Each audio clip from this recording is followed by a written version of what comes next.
the process show. We're not just talking about Joel Embiid. We are talking everything in fantasy sports. Think of it like what would be a deeper dive into a personal person, but more of our process? I don't know. I'm trying to combine all the names in the same spot. Adam, what's going on? That was a terrible intro. Going? My mind's dead. It's Friday. Yeah, no, I'm excited. I really like doing the show. It's a fun way to start the day for me. I enjoy, talking with you and going through everything that we're looking at to get the day started. So I'm excited about it. Excellent. Awesemo.com ownership projections are now posted. So if you are a premium member, check those out. They are leading me to the first guy that I want to take a look at today, and I'm anxious to see your opinion. It's the one guy that I think is relatively polarizing, ignoring his price. We didn't talk about him before we went live. What are your thoughts on Chris Archer today? I hate when he's this price tag because even if you don't think he's all that good, or you at least accept, how volatile he is, it's just so hard not to be interested in him, especially in this matchup. So I'm interested to see where his ownership ends up. I actually hadn't looked at it yet, but he's someone who I think I'll at least be matching the field. And then if he ends up being, higher or lower than I expect, then I'll be overweight just because he at 7,300 on DraftKings, like he's a guy that has so much strikeout upside that even when he does give up 3 or 4 runs, he probably doesn't kill you at this price tag. Yeah. And I refuse to believe that he's just like a really bad pitcher now, especially against this Miami team in a good park. So I think that there's way more upside than downside for him. And I'm fine, being overweight, even if he does have ownership. Yeah, I am currently overweight. I was nervous. I had no idea where he was going to end up. It could have been 5. It could have been 35.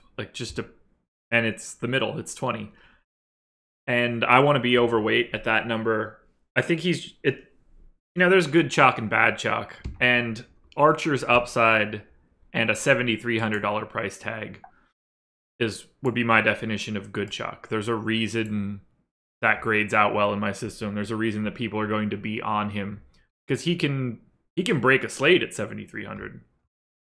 Yeah, it's kind of like we had talked about with Robbie Ray the other day, where when he was like 7,600, you're really, really taking on risk by not having him when he's popular. And it's the same with Chris Archer. If he were, 8,500 or $9,000, then you really need him to hit that ceiling more often than he probably will. But here it's kind of like his middle game, his like median projection is perfectly acceptable at the salary and ownership. And then he does just have potential to make it so if you don't have him, you don't win. Yeah, what are some of his bigger starts of the year? He did a 22, basically a slightly over 20-point start range for 5 straight starts in the middle of May. Hasn't put up 30 yet on DK, which I think is interesting. Even in the game where he had 13 Ks against Miami in July, gave up 8 hits. He got popped around a little bit. Little unlucky BABIP game. 13 Ks, no walks. To not get to 30 is kind of sad from a DK perspective. But if he goes for 30 at 7,300, you have to have him to win a tournament. Right. And also just like looking at the rest of the pitchers in that price range, there's some decent options, but nobody with a ceiling like he has. I mean, Austin Gomber's gotten better results, I think, than he should. He's not someone that I think is actually a great pitcher. He's certainly not in Chris Archer's class. John Lester, I think, is absolutely terrible, and he doesn't have that kind of upside. Bundy, we know, has upside, but he also has plenty of downside. And, I think the matchup against Tampa Bay is tougher than the matchup against Miami is. It's just Chris Archer kind of just stands completely alone in that price range for me. I agree.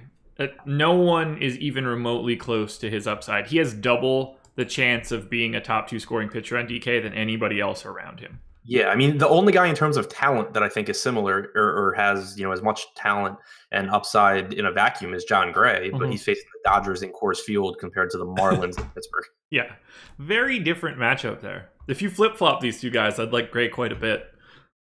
But yeah, I mean, Gray I'd have like 80% Gray probably, but yeah. I don't want to run headfirst into the Dodgers in Course. That seems especially Gray has some concerns of his own. So he certainly does. Okay, so we're on similar pages on Archer. I didn't know how much you had dug into him and if you saw anything that was really problematic. I didn't notice anything while I looked in that was going to keep me off. I haven't really dug in yet, but I was pulling him up now while we talk, but I've looked at him in prior starts and Sure. haven't really thought that anything was too concerning with him. Um, he's always been a guy who I thought the DFS community kind of overvalued, and when he's a little bit more expensive, I thought a lot of times would be higher owned than he really should be. But there's no question, like the talent the guy has. Um, I haven't seen anything this year that makes me too concerned about him. Okay. Let's move on to another pitcher that we may be concerned about. Another guy that we didn't talk about before the show started. What are your thoughts on Clayton Kershaw? 8,800 on DraftKings, 10,300 on FanDuel. I think we can safely say that he's less interesting on FanDuel, but at 8,800 on DK, what do you do with him?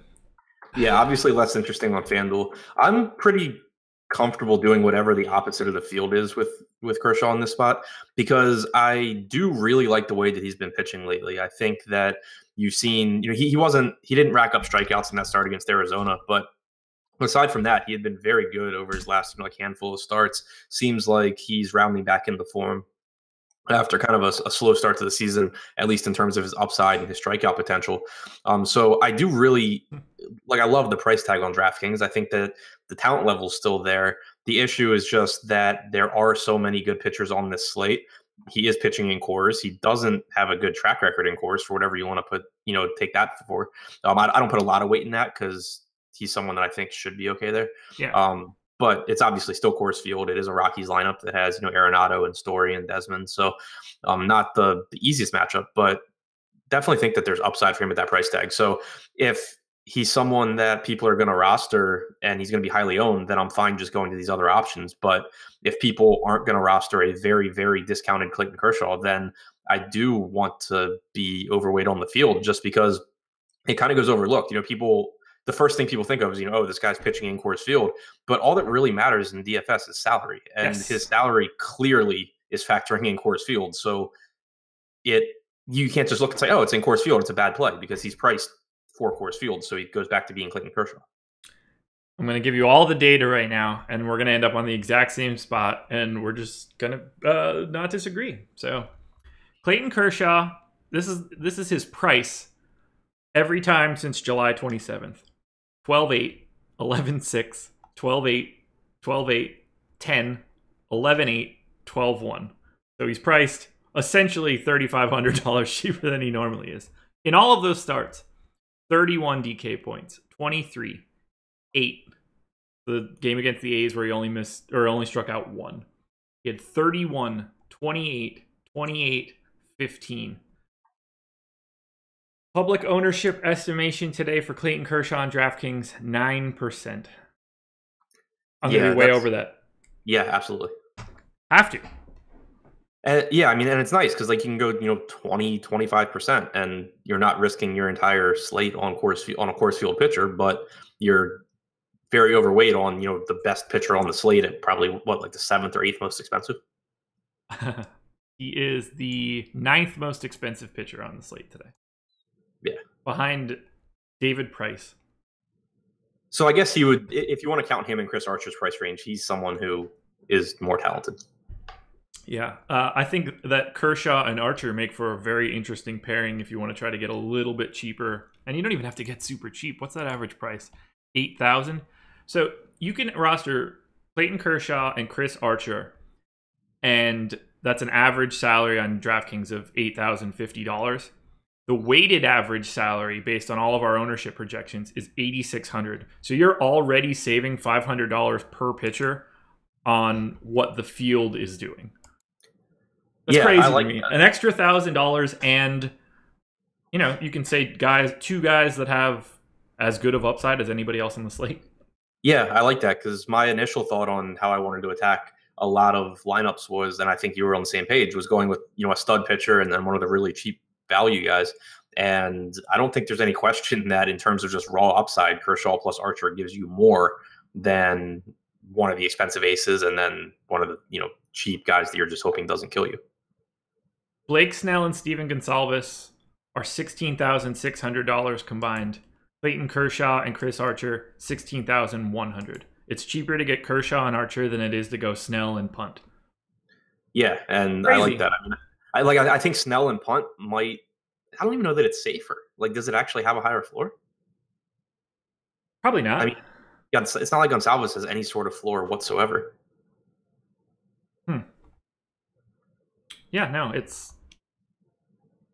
I didn't even realize this Kershaw Archer stuff until right now, just from a Yeah, price me perspective. either. But Like independently or individually, it was like, oh, Archer's really cheap and Kershaw's really cheap, but it hadn't really crossed my mind that putting them together gives you like two of the highest strikeout potentials and just two of the better pitchers. yeah, I'm gonna end up. I really hope that Kershaw's ownership stays sub 10% or at least in that range. I want to be well over the field there. I think it'll help how many aces there are on the slate. Yeah. Oh, it's Snell, Nola, Carrasco, Corbin, Cole, Paxton, Tanaka, Kershaw. Like, God, there's so many names. We're not even mentioning Gray and Archer in like the mid sevens. Right. Unbelievable. Okay, so that's 2 for 2. Trying to find anybody else on here that is dramatically different. Okay, here's a good thing to talk about. Snell, Nola, Carrasco, Corbin all have relatively similar ownership in the teens. To me, Snell grades out miles ahead of those other 4 guys. And you're not in this call any longer, are you? Certainly not. Adam went bye-bye. I'll keep talking. We did not have the ownership projections out when Jake and I started today. Yeah, there goes Adam. If we can get Adam back, that'd be great. I'll keep going. We didn't have ownership projections, and I assumed that Snell would be a little bit higher, and I didn't expect as much ownership to Nola, to Carrasco, to Corbin. And because I wasn't getting either of those, any of those 3 guys. But if they're all going to be owned in the teens, I really like taking the stand on Snell. I'm more than double the field right now. I think he has the best matchup, the highest upside, and that's a spot that I definitely want to be in. Adam just messaged me. Did I drop out?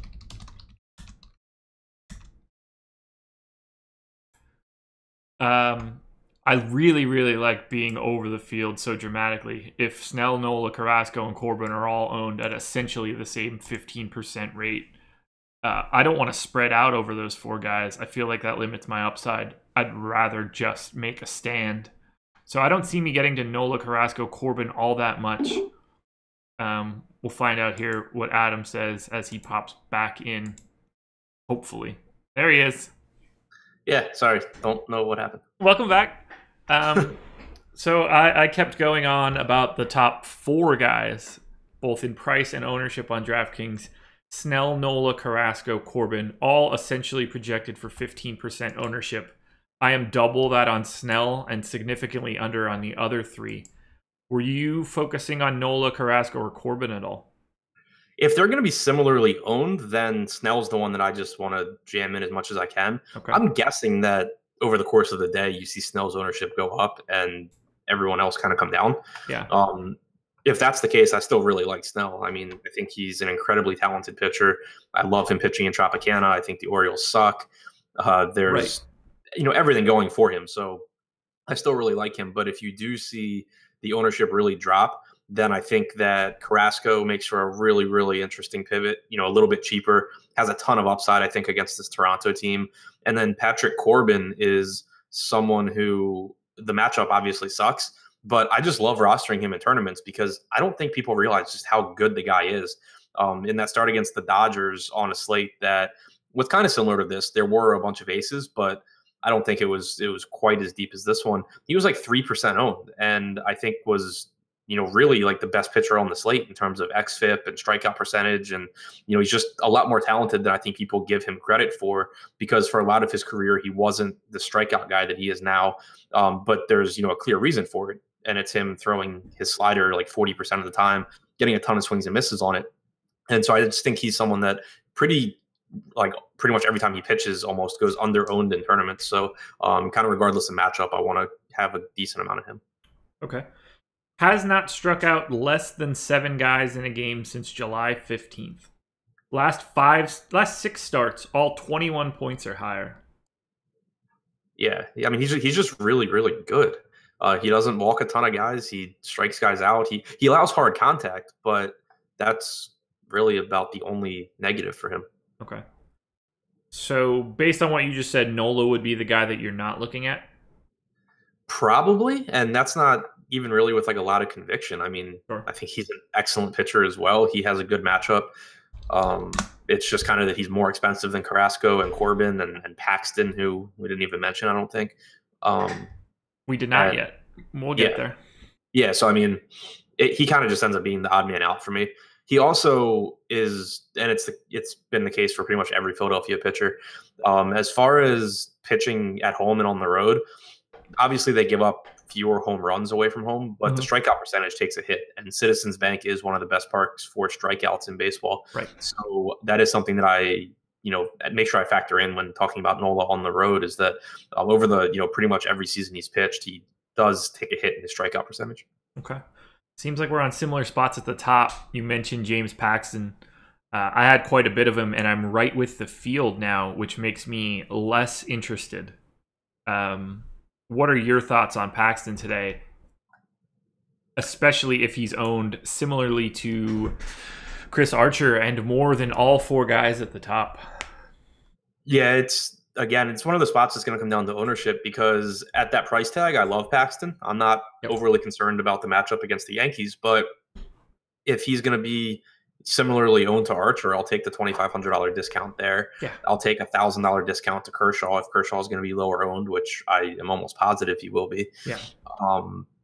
And then it's not like it's a great matchup. Like, he's a really good pitcher at too cheap of a price tag for his ability, but you can say the same for Kershaw. You can say the same for Archer. So, like, I'd rather go down to those guys. And then Snell's way more expensive, but if you have a lineup where you can fit him, the spot's obviously a lot better. He is just as good a pitcher as Paxton. So it feels like a spot where I'm probably not going to end up with as much Paxton as I would assume that I did if you just like told me Paxton's $9,800. Yeah, so I have quite a bit of him now.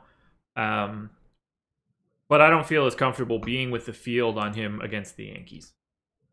Like, it's just, there's too much downside, and I don't think enough upside in this matchup to be worried about him breaking me at 22%. Right. Yeah. I mean, like, he can clearly go for as many. He can be the highest scorer on the slate. Like, he has that kind of talent. It's just that his most likely, like, his 75th or 80th percentile outcome is 30 to 32 points, but you have plenty of other guys that can do that too. So it's not a spot where I feel like I'm missing out. So we talked about the top four guys, and we talked about Paxton, but we didn't talk about the guy that is sandwiched in all of those guys, Garrett Cole. This is the matchup where it's tough. Astros in Boston against a Red Sox team that has been nuking right-handed pitching for the season. Can you see any scenario of getting to Cole? He is essentially unowned. And I think that's probably with good reason. Yeah, I just don't think I can get there on this slate. Obviously, the ownership's nice because he's talented, but it's not like you need him to beat one or two pitchers. You still need him to beat like all these guys that are in really good spots. And it's such a bad spot in terms of strikeouts. It's a bad spot in terms of productivity. It's a bad spot in terms of speed. Like, we know that Garrett Cole isn't good at holding runners, and you have Betts and Benintendi and Bogarts, and Nunez. These guys, Bradley, like, they can all run if they get on base. Going into Fenway, it's a park downgrade for Cole, and he hasn't been as electric as he was earlier in the year either. So I don't think I can get there at a price tag that's $1,400 more than Clayton Kershaw. Agreed. Like is facing the Rockies in Coors that much worse than facing the Red Sox in Boston? It's probably better. Right, and then you factor in the Kershaw's a better pitcher. Yeah. Okay.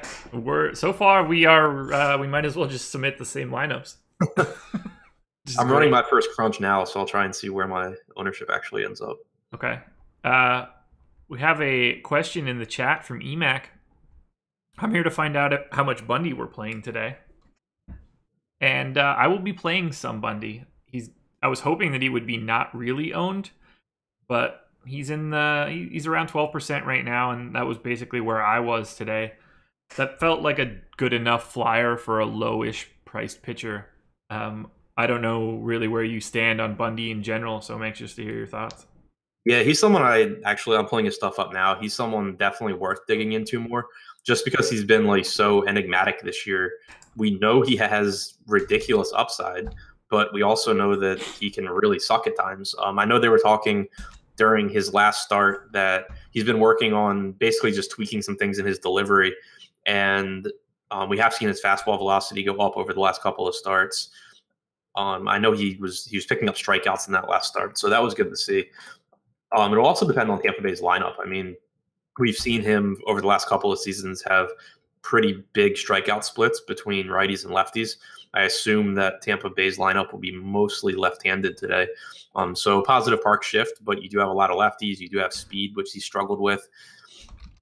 I think I'm probably with you. Like, I think that he has upside, but I think I'd also rather play a lot of other pitchers. Yeah, I like having parts of him. I'm not worried about the raise from like I'm just not worried about the Rays. 4.4 run implied total for the Rays is not going to keep me off of them. And Bundy can certainly have a big day at that price point. Like I have 15% right now, and I think I'm relatively happy in that 10 to 15 range. Because I think there's a decent chance that he could catch and put up 25 or so on the right day. He's the kind of guy that can do it at least. So yeah. I'm comfortable. And then some there. of his underlying stuff has looked better in recent starts. You know, I mentioned the velocity going up in the last couple of starts, but looking at his plate discipline numbers, he has had double-digit swinging strike rates in 4 straight starts. Granted, it's against the Mets, the Blue Jays, the Yankees, and the Royals, but double-digit swinging strike rates in 4 straight, above his season average in 3 of those. His O-swing percentage has been above 32.5% in 3 of those 4 starts.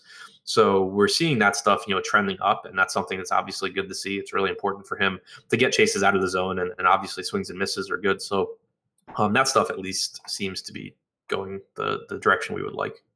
Yeah, 6 starts since July at 3 points or less, 4 of which in the negatives is. I didn't realize how bad he had been. Oh my God. Yeah, it's been really bad. And I mean, obviously, but like he's aside from not striking out lefties, it's been home runs to both sides of the plate and stolen bases.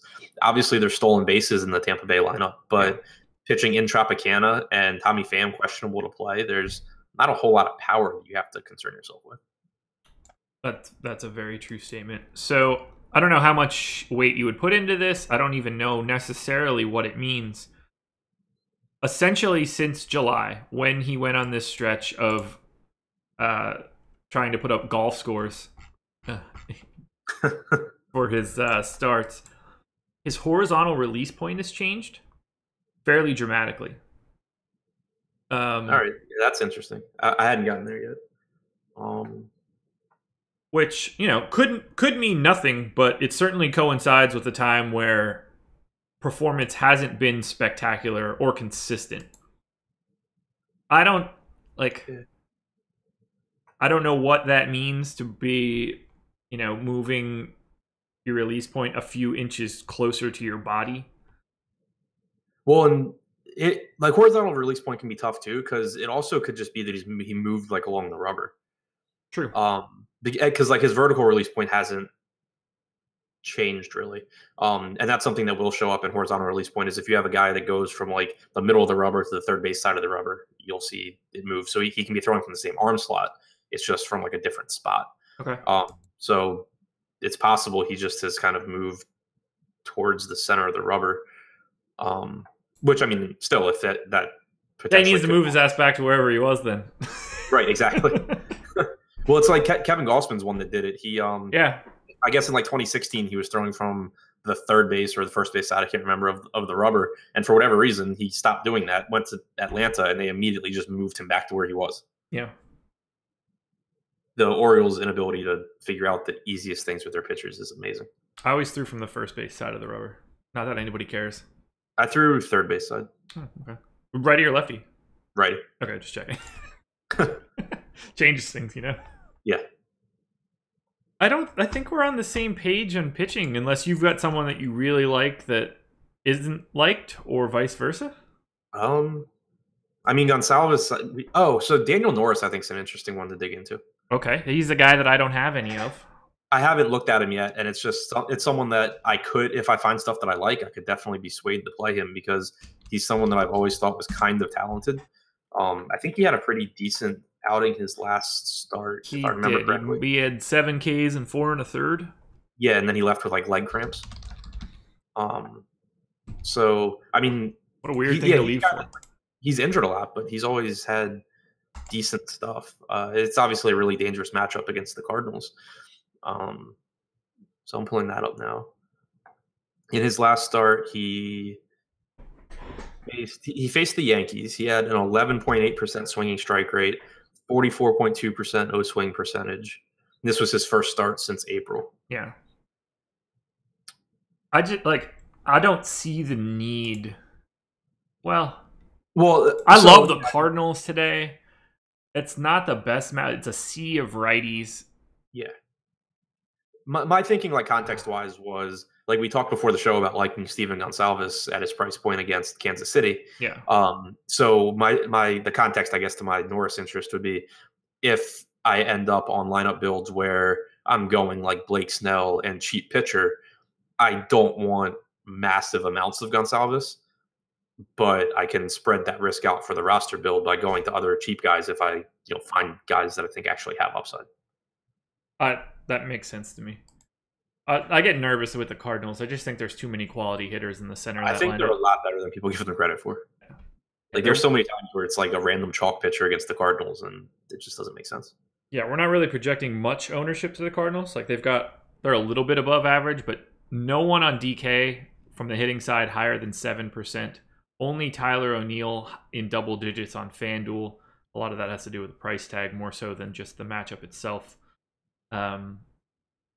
Man, that's a really treacherous matchup for him. Yeah, absolutely. Yeah, so I mean, like you said, probably unnecessary, and I'll probably end up liking the Cards bats more than I like him anyway. Yeah, if the Cardinals bats were going to be owned even more, then I'd have more interest in Norris. But since they seem like just kind of slightly over the average, I don't feel like I'm gaining enough to grab a ton of Norris. But if you can mow down 7 Yankees in 4 1/3, you're at least worth an extra peek. I don't want him to get leg cramps again, though. That's a pretty soft way to leave a start. Yeah. Well, whatever, like the first like little blurb I read about it didn't even specify leg. It was just like left in the 4th inning with cramps. Just take some Midol and get your ass back out there. Yeah, so I mean, velocity was where it should be. Should we be looking at Gonsalves? Do we really care how good of a pitcher he is? I mean, I feel like we know who he is. He has strikeout upside. He can't throw strikes. He's really, really cheap. He hasn't had a good start in the majors yet. Like, he's going to walk a lot of guys. He did that in the minors. That stuff doesn't get better in the majors on its own. He showed some strikeout upside. He doesn't project as a high strikeout guy, but he projects to be good enough for a $4,200 price tag. Kansas City has a lot of strikeouts. Yeah, I mean, there's nothing really that you're going to find on Gonsalves that is like going to give you more confidence. You're going to be like, oh, this is like a play that can't go wrong. It can go very, very wrong pretty easily. But I just think that he's more talented than his price tag, and we haven't seen him actually do it yet, but he's capable of doing it. And more so than anything else, he's at home facing a Royals team that is just dreadful. And he's a very sizable favorite. 58% chance to win for the Twins right now. There's just not a lot to be worried about. Like, what bat really scares you in that Kansas City lineup, save for Whit Merrifield? There aren't any.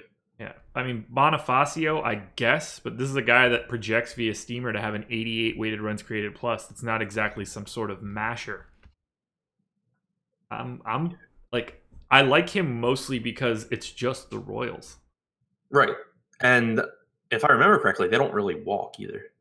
That I don't know off the top of my head, but we can certainly figure that out at a moment's notice. Team stats, team batting, advanced. Oh, didn't need to go to advanced. It's already on dashboard. Oh, apparently I missed the advanced button, so that's perfect. Royals, 28th in the league in walk rate. Yeah. So I just pulled up their individual numbers, and like Hunter Dozier walks against lefties. Hunter Dozier's walk 13%, but Merrifield's down at like 6%. Escobar's at 5. Mondesi's at 1. Yeah. Yeah, these guys don't really walk, so that benefits him. It certainly does. I'm talking myself into more and more Gonsalves. So last time I did this, I believe it was his first start, which was the old negative 4.4 point outing. Yeah, I did that too. So yeah, that's well, I mean, he does not he is in the negatives for his career. Yeah, no, he's been bad. Negative 4.4, 0.65, and negative 3.75.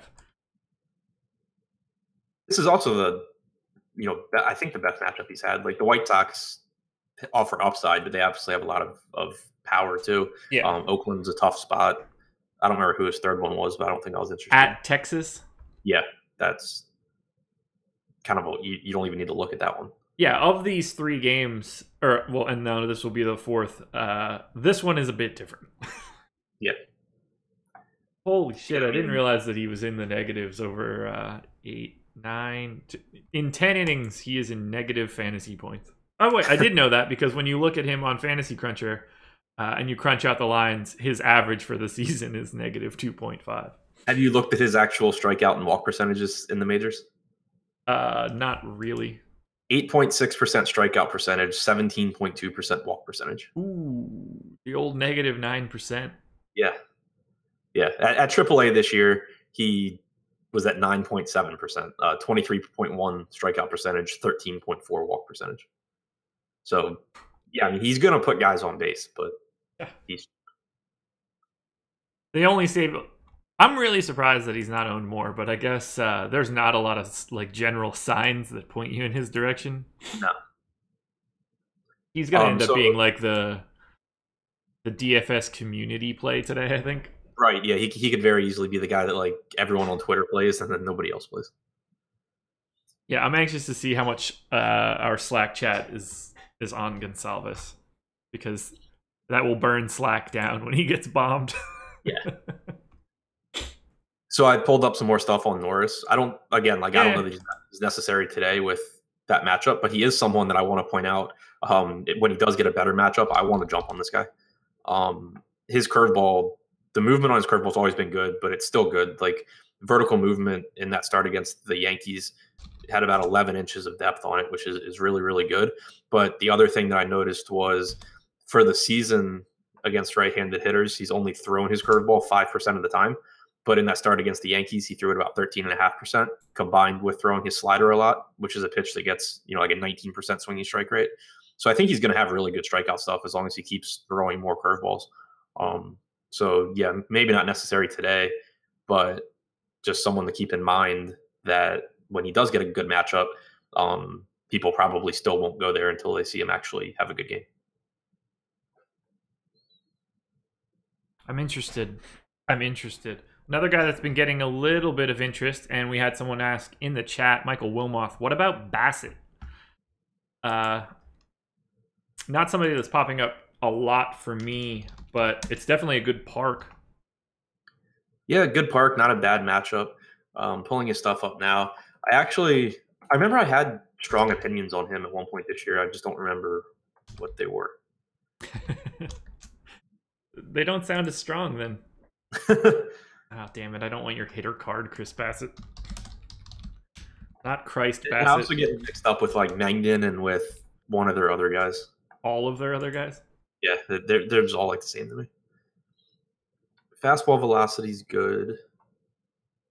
Or good enough. Yeah, good enough. Curveball's good. Yeah, nothing weird happening there. Look, like, if you want to use Chris Bassitt as a pay down option instead of somebody else, I don't. Yeah, I mean, it's definitely not. He's 4,500. You don't need a lot of things in your favor to go there. Yeah, he's not a worse player than Gonsalves, I don't think.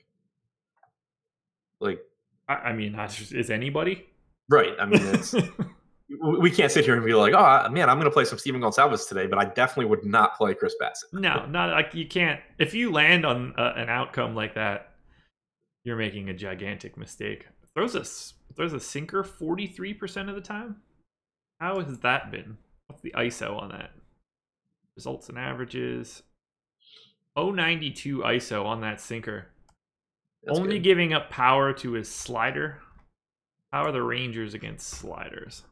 It's weird he doesn't get more ground balls. Oh, the Rangers are the worst team in baseball against sliders, I think. I think I looked at that this morning. Teams, batting stats. Bassett's AAA like strikeout and walk numbers are basically Steven Gonsalves with half the walks. Okay, that's interesting. That's a good profile. Rangers are league average against the slider this year. And that appears to be the only pitch that Bassitt has thrown in the majors that has given him any trouble. It's just been hit significantly more. So, yeah, I'm slowly talking myself into more Bassitt. That's a great park. Yeah, I don't think there's anything wrong with it. You know, I'm definitely nervous about all of the lefties. Is he stretched out? I know he's only pitched one game in the majors since like July. I don't think he's not stretched out. I mean, I don't expect Bassitt to go 8, but yeah, but I don't see any aversion to going 5. Went 4 2/3 in his last start. Faced 21 batters. What was he doing in the minors? He went 1 inning on the 31st. On the 21st, he went 4. He's not stretched out. How many pitches did he throw last start? Do you have that? See if I can hop to it. Chris Bassitt. They don't show it on Fangraphs, which is annoying. Yeah, it's really annoying. Baseball reference game logs.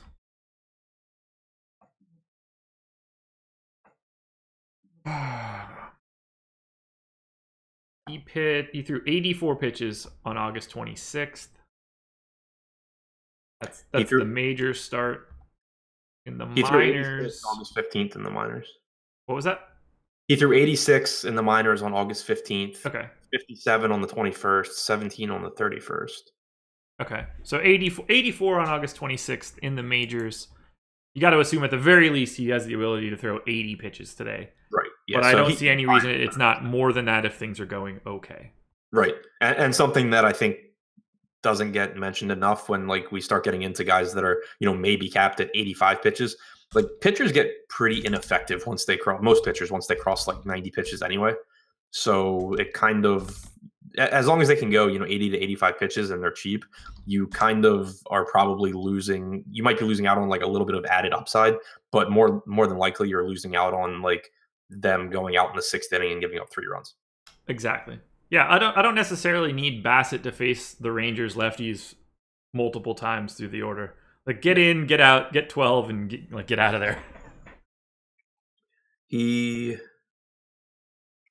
thrown 275 pitches to lefties this year, 302 expected WOBA, .088 expected ISO.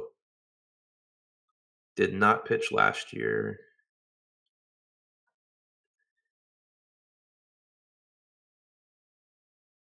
Let's see. I'm pulling up his minor splits to see how he was against lefties. Okay. Yeah, I'm starting to talk myself into a little bit of Bassitt. Jake says, give me the Bass. I'll want a slap of the Bass if he doesn't do well today. Over a strikeout per 9 against lefties at AAA this year. 37.1 innings pitched against lefties, 38 strikeouts, 9 walks. That's not bad. 2 home runs allowed. And that's also in the PCL. Park factor for home runs as a left-handed hitter. The A's, a 91 park factor. 4th worst, I guess. I don't know how the technical, there's no good or bad, but 4th from the bottom. Only the Giants, Marlins, and Red Sox prohibit power to lefties more. That really fits in well for Bassitt. If you're going to get Chu, Odor, Mazzara, Profar, Gallo, Guzman. I mean, that's... Yeah. Maybe I do want all those lefties in the lineup in this spot. Yeah, I think I'm coming around on actually him over Gonsalves probably. So am I. Cool. God, we are the worst. There's no real discussion. It's like, yeah, we're gonna do the exact same thing tonight. So Are you interested in Tanaka at all? no, I just noticed he was on the slate.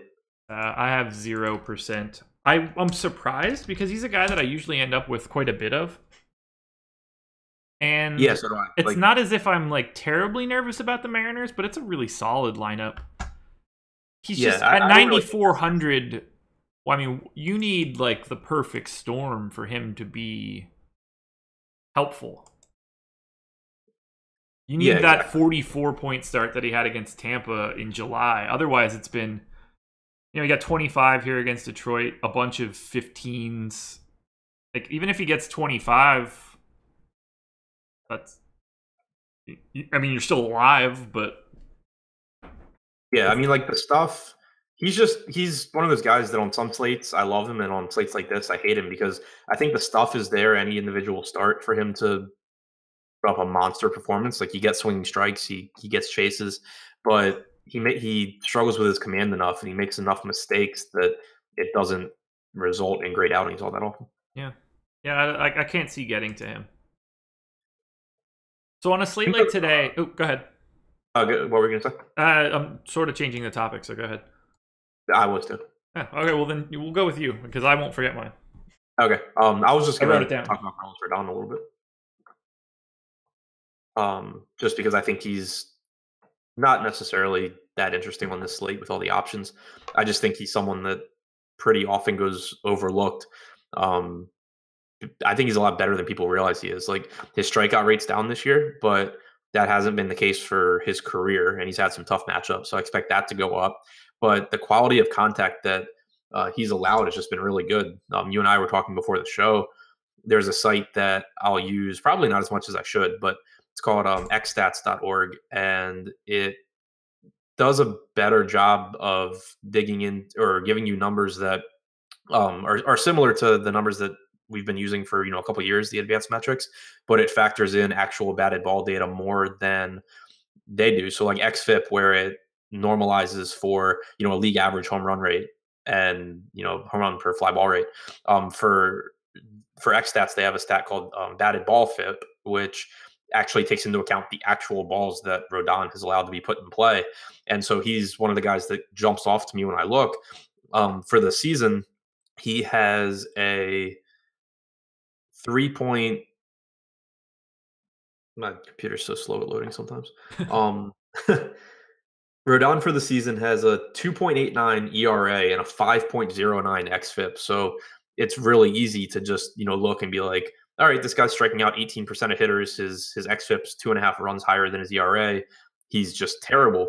But if you pull up the X stats page and you look at his batted ball fielding independent pitching that factors in balls that are actually hit, he's got like a 3.5 BB FIP, so it's much closer to his ERA. It's much lower than his xFIP, and the result is that I think he's actually been a much better pitcher than people give him credit for. So kind of like Daniel Norris, I don't think I'm going to him on this slate, at least very, very much, but just someone to kind of keep in the back of your head that when he gets into a good matchup or a slate where you need to dig a little bit deeper at pitching, he's someone that I think is just better than people realize. I actually agree with you. I've been on Rodon for a while just as a person because of living in North Carolina and him being playing college ball in the state. So he was somebody I've been paying attention to for a while, but he's been when you dig in, he's been significantly better than just the surface numbers. Question in the chat: what the hell is X bacon? I wanted to make some sort of bacon joke, like the expected amount of bacon that you eat, but everything sounded stupid in my head. So, food said, expected batting average on contact. Yeah, I did know the answer. So it's basically a similar version of BABIP, except it factors in the balls that have been hit. So you're not necessarily just using like a 300 average. Right. Yeah, his underlying numbers look really good. Last 30 days, BB FIP of 2.99. Yeah, and you can search by hand in this as well. And what's nice too is I don't have it in front of me right now, but you can actually go in and dig into the batted ball data more, where like you can see that like instead of just having fly ball percentage, it breaks it down, into line drive percentage, hard drive percentage, fly ball percentage, and pop up percentage. So whereas we have a tendency, a lot of people, when they're analyzing a pitcher, you look and you're like, oh, he gives up a lot of fly balls, but all fly balls aren't the same. If you're giving up, 40-degree launch angle, 300-foot pop ups to left field, that's a good result. Yeah. Even though it's a fly ball. If you're giving up, 105-mile-an-hour line drives to left field, it's not good. So that, breaks it down and makes it easier to figure out, how a pitcher's actually been as far as the contact they've allowed. Do you want him against the Angels today? At what amounts to I don't think. no real ownership? Yeah, I mean, probably not on this slate. It's not even that I'm like not looking to take him against the Angels. It's that I'm probably not looking to take him over Clayton Kershaw and Chris Archer. Agreed. So this is a more general question then.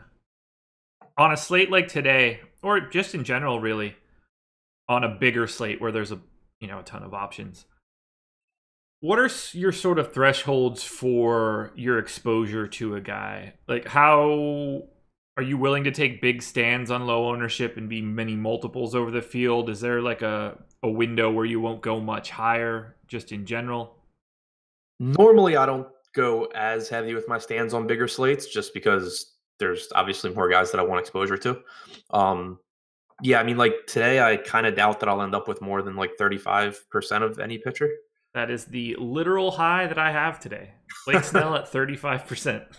Yeah. So yeah, I mean, on this particular slate, because I don't mind, and we've talked about it before, I don't mind being aggressive on pitching if there's a pivot that I really feel like is a good play. But the issue you run into on slates like this is, as we've talked about all show, ownership spread out. So even if I find, we can use Carlos Rodon as an example. If he's going to be 5% owned, that's great. But if the guy I'm pivoting off of is only 15% owned, that's a much worse proposition than on a smaller slate where that guy's 35% owned. Yeah. So it just doesn't make sense for me to, say, okay, I'm switching all my Clayton Kershaw to Carlos Rodon for ownership when I'm getting like 2-1 instead of 8-1. Right. Yeah, we have 10 guys projected in double-digit ownership today out of the 28 that go. And obviously you can throw like 8 of these guys out just flat, not rosterable type dudes. Right. There is no scenario where I want Giovanni Gallardo today. Nope. So it's really easy to do that with ownership spread. Yeah, I hope that it stays spread like that because it'll allow me to put more eggs in a couple very specific baskets, like Chris Archer, like Clayton Kershaw, who is not one of the 10 guys in double digits, I might add. What are you doing with Steven Matz? We're projecting 10%, and I got 7 on my first crunch, and I think that I'm relatively comfortable with that. He's just kind of there. I don't have much of a preference one way or the other. The first crunch that I did, just like as a dummy crunch, I had everything maxed out at 30%, and it gave me 30% Matz. What do you have him? Do you mind sharing what you have him projected for?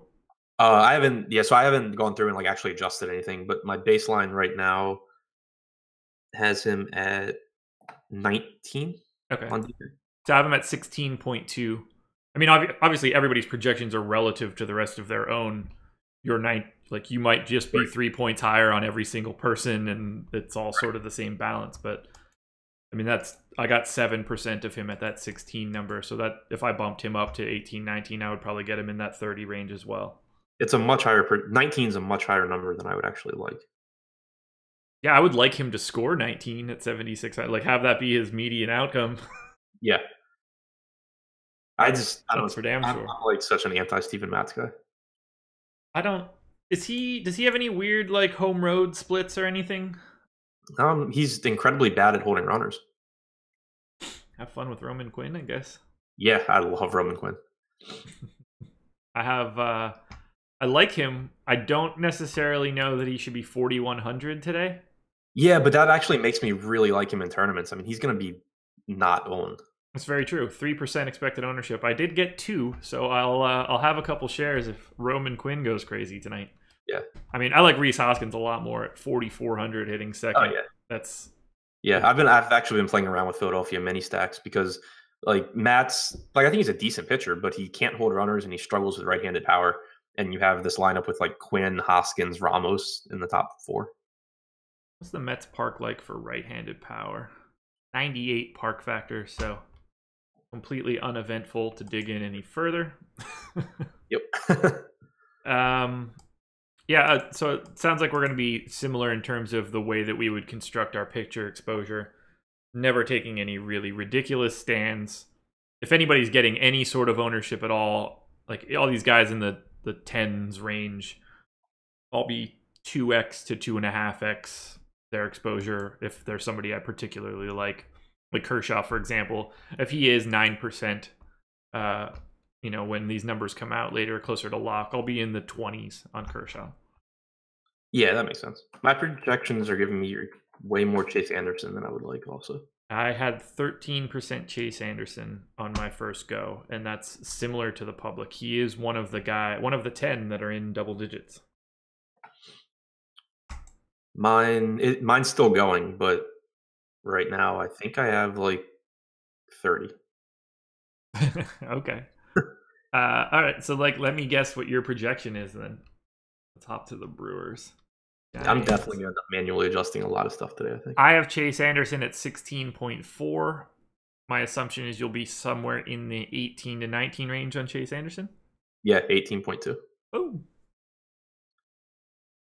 There we go. So I guess the real question, okay, so that's the issue. I haven't projected for like the same amount of points as Clayton Kershaw. I have Clayton Kershaw at 18.1, Chase Anderson 16.4. Yeah, I have Clayton at 18.3 and Anderson at 18.2. You might not be wrong on Anderson. Look, I liked Anderson coming into today just because that Giants lineup is not the same with no Kutch, no Posey. You're getting a lot of less talented guys that aren't going to hurt you. Guys like Gorkys Hernandez hitting 8th. Not the guy that you're worried about at the bottom of the order. I don't think it's wrong, like in terms of medium projections. I think it's just that Kershaw clearly has a much higher ceiling than Anderson. That is a very true statement. Also, it's giving me a maximum amount of James Paxton, and Paxton and Archer are coming in as my top 2 highest owned pitchers just with my baseline projections. Yeah, Paxton is a guy that I'm really confused on now. If he's going to be owned, I don't see the reason to be with the field all that much. Yeah, I mean, he's so cheap for how good he is, but there's just so much good pitching that if he's going to be really popular, I can go somewhere else. Yeah, the only problem for him is that there's no one like immediately around him. Right. I don't really in that same game, we're projecting Paxton at 22% ownership. We're projecting Tanaka at 1. Yeah. Is that just the spot? Just hedge Paxton, go to the other side of that same game? Probably, but it doesn't feel good. No, it doesn't. It really doesn't. I mean, they're not. Paxton's way better than Tanaka, but yes. If it's that big of, if it's 22-1, it's Tanaka. But if it's like 20-8, then it's Paxton. Yeah, I agree. Yeah, and I think Tanaka is going to stay lower for that reason. How many people are actually having that discussion and being like, I should probably just drop down to Tanaka for this leverage? Right. 1% of a crappy tournament field is going to have that conversation in their head at best. Yeah, I mean, even the people that aren't watching this, and the game's almost a pick 'em. Yeah, it's gonna be like 60 degrees. Yeah, maybe Tanaka is worth a deeper dive. Shout out! A deeper dive. Yeah, yeah. I mean, I can already tell you what you're gonna find with Tanaka. Like, he's gonna get a bunch of swings and misses, and then he's gonna give up really hard hit fly balls. Yep. And then Kyle Seager is going to hit a 3-run dong in the 4th. Yeah, Tanaka very good for the first, second, and third innings, and then I immediately see that there's 2 guys on, no outs, and the Mariners have already put 2 across. It's exactly. All right, it's about that time for Tanaka now. 85 pitches, and he's going to get the hook. He has the same raw ceiling as Paxton. He just doesn't hit it nearly as frequently. Yeah, keeping an eye on Tanaka's expected ownership, I think, makes for an interesting leverage point at Paxton if he continues to be relatively chalky. Like, I'd love to take that step up to Cole, but I don't see that as feasible in this matchup. Yeah, I would much rather go to Tanaka than Cole. What would you have to set Garrett Cole's price at for you to be interested today? He's at 10-2 today. Well, in this particular slate, factoring in that Kershaw is 8,800, it would have to be like 8,300 or something. Yeah, that's what I was going to say. Somewhere in between Archer and Kershaw. Yeah, like if Kershaw weren't on the slate, I would say around 9K. Yeah, okay. The 10-2 is going to make it really difficult. Although, I don't know. Every time that I think, oh, Red Sox aren't that great of a strikeout matchup, Mookie Betts never strikes out. Every time I'm on that opposite side, it's like, oh, Betts K'd today. Betts K'd today. Betts K'd today. It's like, I thought you K'd like 4% of the time or something stupid. Yeah, I mean, like Lucas Giolito struck out like, what, 8 of them? Yeah, oh, my God. Not on the day we needed. So, like, yeah. Man, so I have Tanaka projected for like 15 points. I have him at 15.1. Yeah. What do you have Paxton at? James. God, they're in alphabetical order by first name, and oh, God. 20.5. Okay, I have him at 23.7. Okay. I was thinking about Bill Paxton. I don't remember if he's the guy from Twister or the other guy that was in movies in the mid-90s. No idea. Nothing? I think Bill Paxton was Twister. Or is that Bill Pullman? Let's figure it out. Bill Paxton, Titanic, Alien, Terminator, people who search for Bill Paxton also search for Bill Pullman. Thanks. Thanks, Google. Pullman was Independence Day. Okay. Yeah. Got it. Paxton is the guy from Twister. Thanks, T. McBee. Appreciate it. Those are the same person as far as I'm concerned. I'm sure they sit down and have a nice scotch and talk about how they're the same people. 2 movies. Well, I didn't really care too much for Twister. More of an Independence Day guy. Welcome to Earth. I've probably seen both, and probably both like a really long time ago. Well, Twister's not the type of movie you like go back to. You know, Right. how many times can you watch like a tornado thriller? Right, exactly. Pullman alive, Paxton. I didn't know Paxton was dead. Did Twister get him? Sorry, too soon. R.I.P. Bill Paxton. Independence Day, though, that's a good movie. I'm a fan.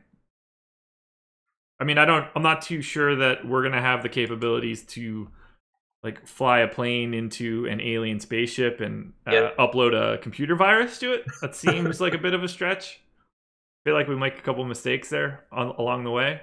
Yeah, I think a lot could go wrong. Yeah. That seems like oddly specific. I'm not even confident. I don't think we're going to commandeer an alien spacecraft, learn how to fly it with the Fresh Prince of Bel-Air, and then upload a computer virus to it. And if we can't do that, though, what's the point of even having a Space Force? Right. I don't know. I think we're in trouble there. I think we're better off just having them have Will Smith go try to like mediate than try to fly that spacecraft. Nobody's going to be like, oh, shit, we got to talk to Will Smith. They know who he is. If they're an alien and they can get here, they know who Will Smith is. They're at least going to have a sit down. Yeah, it's basically like the Dennis Rodman in Korea thing. But like the opposite. Yeah. Yeah, there you go. Yeah, if Dennis Rodman can go to Korea and have a sit down, then I think that Will Smith can talk to aliens. I feel like we're at the end of our rope here for this one. Yeah, I feel like we've kind of run out of pitchers. Yeah. Well, okay, so there is one guy we didn't touch on. I think we could close out here. And I'm going to assume that we're on the same spot because we're playing GPPs. So, Felix Pena. Felix Pena is like Jake's love child. Yeah, I've been pretty high on him too. It depends on the White Sox lineup for me. I love him against right-handed heavy lineups. I don't love him as much against lefties. So probably won't end up with much, but like I think I'll probably end up liking Bundy a little bit more. Okay. Here's where I was landing, and this is all via Jake. Jake is a big proponent of Felix Pena's slider, as he should be. It is a knockout pitch. The White Sox are 27th in baseball against sliders this year. Where? Yeah, I mean, Pena against lefties, 17% strikeout rate, 11% walk rate, which makes sense given his, one really good pitch. Sure. Against righties, 28% strikeout rate, 6% walk rate. Yeah, projected lineup right now, you get Delmonico, Yolmer Sanchez, Narvaez, and Palka right at the top. But like the only bat I'm really worried about in that scenario is Palka. Yeah. I mean, Narvaez is not making it. I'm not worried about him at all. Delmonico, I guess. But yeah, they've been so bad against like his wipeout pitch that he could. Yeah, and he does still throw it to lefties with some success. He's thrown it 30% of the time this year, 17.5% swinging strike rate, 216 expected WOBA. So it's not like he is one of these guys that just doesn't throw his best pitch to, one side of the plate. Yeah, so I can get there. Now, there's probably no real reason to like have a stance where you're much more confident in Bundy than in Pena. The public is much more, I don't want to say much more confident in Pena, but 19% expected ownership on Pena, 12 on Bundy. Yeah, I would take Bundy there. I would take whichever one's lower owned. Yeah, I would want to have Pena shares because of his stuff at that price point in a GPP. With that, like, he could K 7-8 guys and get hit lucky. Right, for sure. If I'm going to have shares of a guy, I at least want him to be able to miss some bats. It's that middle ground that's kind of weird. From below Archer, it's Chase Anderson, it's Bundy, it's Pena. You start getting, I mean, after Archer, I don't really have confidence in anyone. Yeah, I think that Pena and Bundy are riskier than Anderson, would have higher ceilings. Like they're just more volatile pitchers. Yeah, no, I would much rather have Bundy and Pena than Anderson. Yeah. If I'm trying to win a GPP. Yeah, I'm there too. I feel like I wish that I could find one guy down there. It might be Bassitt by the time all of this is done. I think honestly, I'm just gonna end up. But I was gonna say I'm gonna end up just not really going to that range. But I want Blake Snell is the issue. Yeah. So wait, range like real low or range like Bundy Pena range? Like real low. Okay, so if we start from Norris down, basically. Yeah, because you can get so much upside, like we were talking about, just with these volatile guys from like Pena, Bundy up to Kershaw. So I have 21% total ownership in that range. It's essentially all Gonsalves. So basically 10% of my ownership from Norris down. And I probably want to go a little bit north of that after everything we looked at with Bassitt and potentially Daniel Norris. Yeah, so my initial crunch, where I pretty much just had every pitcher capped at 60%, gives me 16% Gonsalves, which is my only pitcher down in that range. Yeah. 23% Anderson, 1% Pena, so 30 and 40% Mats. So a ton of like the mid range. Yeah. 60% Archer. And then 60% Paxton, 1% Snell. So basically it gives me 60% of like the upper tier, a ton of mid range, and then like 16% of the bottom. Yeah. Would you play 60% Archer, or is that like higher than you would be comfortable? I'm not going that high on this slate just because I can pivot some of that to Pena and Bundy. That's what I expected. I think that's it. I'll probably end up with like 35-ish% Archer. I'm at 33, and I will be very comfortable in that spot. Yeah. My literal cap today is 35% on DraftKings for a pitcher. So, if there were one pitcher today that I went higher than like the 35% that I arbitrarily set, it probably would be Archer. I would completely agree. If it could have been Kershaw if he were getting more ownership, but if he's at 9, I don't need to be at 40. Right. That's like I'll get enough leverage at 30. Right. Guys, that is everything. Fantasy Cruncher is now available to all Awesemo.com subscribers on our homepage. It is a trial for right now. Next week, it will move into a paid add-on price to be determined. If you are not a member of Awesemo.com, if you use the promo code STRATEGYSHOW, one word, you'll get a free week's trial, all access to everything. Football, baseball, golf, MMA, whatever. along with that access to Fantasy Cruncher. So check that out right now. Again, Strategy Show is the promo code. We have Laffy's Deep Dive today coming out probably early afternoon. Adam and Laffy coming up probably, 4:45? Yeah, 4:45. For the deeper dive, another walk through this slate. And then Jake and Chris coming up at 6 o'clock to do the stretch run to lock. I'm really excited for this slate now. They lulled me to sleep with yesterday's garbage, and then the NFL game just really was like the ambient I needed to get away from DFS. And now I'm roaring to go. I love this slate. I love the way ownership is shaping up. I'm hoping that today is the day. I've had very good success on Fridays this year. Yeah, I for some reason played last night's slate, so I'm really excited to just get back to an actual real slate. Yeah, I played quite a bit last night. It was not great, as per usual, which is makes me pretty sad. Yeah. Let me pull up my results here. I want to see if I really still am good on this particular day. So during baseball season this year, I have a 46, or no, so sorry, I'm reading the wrong line. I have an 84.75% return on investment on Fridays. Very nice. Yeah.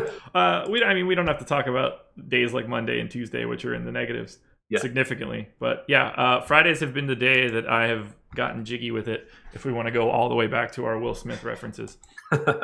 Yeah, so I'm hoping that Fridays are just my good luck day. Yeah, well, big slates too. Well, yeah, but so are Mondays usually, and I've been taking an absolute bath on those days. That's true. Yeah, Mondays are bad, Tuesdays are bad, Wednesdays are fine. Picks up a little bit on Thursday. Fridays I go crazy. I basically don't play on Saturday. That's been my day off. Jake covers Saturdays and I cover Sundays, and then my Sunday slates have been fine. But Friday's been my print money days. So if you're ever gonna follow me, everybody, today is the day to do it. There aren't many Fridays left in this baseball season. Oh, this was fun. I like this. Monday, we will be back again doing this same thing. You got anything else you want to add today? No. Well, so I just pulled up Chris Archer on XStats just to see where his BB-FIP was compared to his XFIP. His XFIP this year is 3.67, which is lower than his ERA. His BB-FIP's it's between his XFIP and his ERA at 3.96. So in terms of batted balls and everything, Archer is worse than he has been previous years in his career, but he's still fine. That's what I like to hear. I'll take it. I'll take my chances. Go Chris Archer. Go Clayton Kershaw. Go all these guys that we talked about today. Go Chris Bassitt, apparently.